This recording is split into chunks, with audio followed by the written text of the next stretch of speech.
ओम गणेशाय नमः। गणेश पुराण अध्याय 2 हरि अनंत हरिचरित अनंता। सुनिए। हेलो गाइस, मीनाक्षी राठौर के मॉर्निंग के मिनी ब्लॉग में आपका स्वागत है। मैं स्वस्थ मस्त और खुश हूँ। आशा करती हूँ आप भी स्वस्थ मस्त और खुश होंगे। तो पूजा वगैरह मेरी हो गई है और जैसे कि मैंने कल भी बताया था, पूजा के बाद मेरा ये होता है गणेश पुराण का टाइम। तो अब मैं सुनाने जा रही हूँ आपको गणेश पुराण के द्वितीय अध्याय की कथा। हरि अनंता हरि चरित अनंता। ओम श्री गणेशाय नमः। सूर्य जी बोले, हे शौनक जी, यह एक तथ्य भी है कि गणेश जी ही उसके पात्र भी हैं। वह बड़े देवता का भी कार्य सिद्ध में विघ्न उपस्थित होने पर विघ्नराज का आश्रय न लिया हो।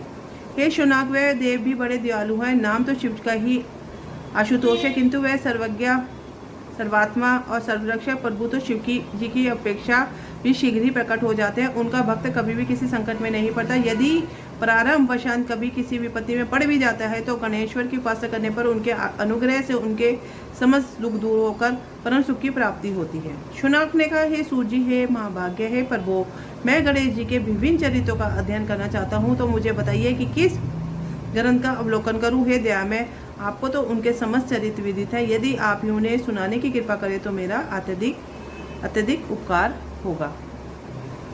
सूर्य बोले, हे शौनक, भगवान गणेश्वर के इतने चरित्र हैं कि इनका सबका कथन इस जीव से तो संभव नहीं, किंतु क्योंकि प्रभु अनंत प्रभु चरित अनंता वाली बात समस्त विद्वान ऋषि मुनि कहते हैं, फिर भी गणेश जी की प्रथम पूजा के अधिकारी होने के कारण समस्त देवी चरित्रों में जुड़े हुए हैं, इसलिए उनका प्रभाव भी सर्वाधिक व्यापक है। हे मुने, हे शौनक, वह भगवान स्वर समर्थ है। वह सभी का तिरस्कार करने में समर्थ है, किंतु उनका तिरस्कार कोई नहीं कर सकता। यह त्रिलोक उन्हीं भगवान संकट केत पर नृत्य करता है। उनकी समस्त क्रिया उन्हीं की इच्छा पर आश्रित है। हे शौनक, भगवान गणेश्वर स्वयं कहते हैं, शिव विष्णु च शक्तो च सूर्यमयी नराधिप यो वेद बुद्धि योगे से सम्य योगो मतो मम। हे नरेश्वर, हे वर्णने, शिव विष्णु शक्ति सूर्य और मुझ गणेश में जो अभेद बुद्धि योग है, मेरे मत में वही सम्यक योग है। इससे यह भी सिद्ध है कि समस्त देवता उन्हीं के स्वरूप है। वह भी भगवान विभिन्न कार्य रूपों के अनुसार अपना भिन्न भिन्न नाम रखते हैं। हे मुनिश्रेष्ठ, उन सब देवताओं के चरित्र भी उन्हीं गणराज के चरित्र है। यद्यपि सब चरित्र एक ही ग्रंथ में मिलने संभव नहीं है, फिर भी गणेश्वर के अनेकों प्रमुख चरित्रों का वर्णन गणेश पुराण में हुआ है। राजा सोमकांत का वृत्तांत कथन। शौनक जी ने पूछा, हे प्रभु, गणेश पुराण का आरंभ किस प्रकार हुआ, यह मुझे बताने की कृपा करें। इस पर सूर्य जी कहने लगे, हे शौनक, यद्यपि गणेश पुराण है तो बहुत प्राचीन, क्योंकि भगवान गणेश्वर तो आदि है। न जाने कब से गणेश जी अपने उपासकों पर कृपा करते चले आ रहे हैं। उनके अनंत चरित्र हैं, जिनका संग्रह एक महापुराण का रूप ले सकता है। उसके एक बार भगवान नारायण ने नारद जी को और भगवान ने शंकर और जगत जननी पार्वती जी को सुनाया था। बाद में वही पुराण संक्षेप रूप में ब्रह्मा जी ने महर्षि वेदव्यास को सुनाया। फिर व्यास जी ने महर्षि भृगु ने सुना। भृगु ने कृपा करके सौराष्ट्र के एक राजा सोमनाथ को सुनाया था। तब से यह पुराण अनेक कथाओं में विस्तृत होता है, अनेक कथाओं से रहित होता हुआ अनेक रूप में प्रचलित है। शौनक जी ने पूछा, भगवान, आप यह बताने का कष्ट करें कि राजा सोमनाथ कौन था। उसने महर्षि से गणेश पुराण का श्रवण कहाँ किया था। उस पुराण के श्रवण से उसे क्या क्या उपलब्धि हुई। हे नाथ, मुझे गणेश्वर की कथा के प्रति उत्कंठा बढ़ती जा रही है। सूर्य जी बोले, हे शौनक, सौराष्ट्र के देवनगर नाम की एक पसी राजधानी थी। वहां का राजा सोमकांत था। वह अपनी प्रजा का पुत्र के समान पालन करता था। वह वेद ज्ञान संपन्न, शस्त्र विद्या में पारंगत और प्रचल प्रतापी तथा राजा समस्त राजाओं में मान्य तथा अत्यंत वैभवशाली था। उसका ऐश्वर्य कुबेर के भी ऐश्वर्य को लज्जित करता था। उसने अपने पराक्रम से अनेकों देश जीत लिए थे।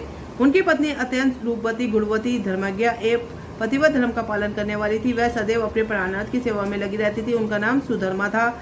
जैसे ही वह पवित्रता थी, वैसे ही राजा भी एक पतिव्रत का पालन करने वाला था। उनके हेमकांत नामक एक सुंदर पुत्र था। वह भी सभी विद्याओं का ज्ञाता और अस्त्र शस्त्र के अभ्यास में निपुण हो गया था। यह सभी श्रेष्ठ लक्षणों के से संपन्न सद्गुणी एवं परिजनों के हितों का अत्यंत पोषक था। इस प्रकार राजा सोमकांत स्त्री पुरुष पशु वहां राज्य एवं प्रतिष्ठा आदि से सब प्रकार सुखी था। उसे दुख तो था नहीं। सभी राजगण उसका हार्दिक सम्मान करते थे। उसका श्रेष्ठ कीर्ति भी संसार व्यापी थी। परंतु युवावस्था के अंत में सोमनाथ के घृणित कुष्ठ रोग हो गया। उसके अनेक उपचार किए गए किंतु कोई लाभ नहीं हुआ। रोग शीघ्रता से बढ़ने लगा, उनके कीड़े पड़ गए। जब रोग की अधिक वृद्धि होने लगी तो उसका कोई उपाय न हो सका। राजा ने मंत्रियों को बुलाकर कहा, सुवत्रो, जाने किस कारण से ये रोग मुझे पीड़ित कर रहा है। अवश्य यह किसी पूर्वजन्म के पाप का फल होगा, इसलिए मैं अब अपना समस्त राजपाट छोड़कर वन में रहूंगा। मेरे पुत्र हेमकांत को मेरे समान मानकर राजन शासन का धर्मपूर्वक संचालन करते आते रहे। यह कहकर राजा ने शुभ दिन दिखवाकर अपने पुत्र हेमकांत को राजपथ पर अभिव्यक्त किया और अपनी पत्नी सुधर्मा के साथ निर्जन वन की ओर चल दिया। प्रजापालक राजा के वियोग से समस्त प्रजाजन आंसू बहाते हुए उनके साथ चले। राजा की सीमा पर पहुंचकर राजा ने अपने पुत्र अमात्यगण और प्रजाजनों को समझाया, आप सब लोग धर्म के जानने वाले शेष आचरण में तत्पर सहदे हैं। यह संसार तो वैसे परिवर्तनशील है, वो जो आज है वह कल नहीं था, जो आने वाला कल है वो भी नहीं रहेगा। इसलिए मेरे जाने से दुख का कारण नहीं है। मेरे स्थान पर मेरा पुत्र सभी कार्यों को संभालेगा, इसलिए आप सब उसके अनुशासन में रहते हुए उसे सदैव सम्मति देते रहें। फिर पुत्र से कहा, बेटा, यह स्थिति सभी के समक्ष आती रही है। हमारे पुरुष भी परंपरागत रूप से वृद्धावस्था आने पर वन में जाते हैं। मैं कुछ समय पहले ही वन में जा रहा हूँ, तो कुछ पहले या पीछे जाने में कोई अंतर नहीं है। यदि कुछ वर्ष बाद आऊँ तो मोह का त्याग करना होगा। इसलिए हे वत्स, तुम दुखित मत हो, मेरी आज्ञा का पालन करके राज शासन को ठीक पका चलाओ। ध्यान रखना, क्षत्रिय धर्म का कभी त्याग न करना और प्रजा को सदा सुखी रखना। इस प्रकार राजा सोमकांत ने सभी को समझा बुझाकर वहां से वापस लौटाना और स्वयं अपनी पतिव्रता भार्या के साथ वन में प्रवेश किया। पुत्र हेमकांत के आग्रह से उसने सुवल और ज्ञानगम्य नामक 2 अमात्यों को भी साथ ले लिया। उन सबने एक समतल एक सुंदर स्थान देखकर वहां विश्राम किया। तभी उन्हें एक मुनि कुमार दिखाई दिया।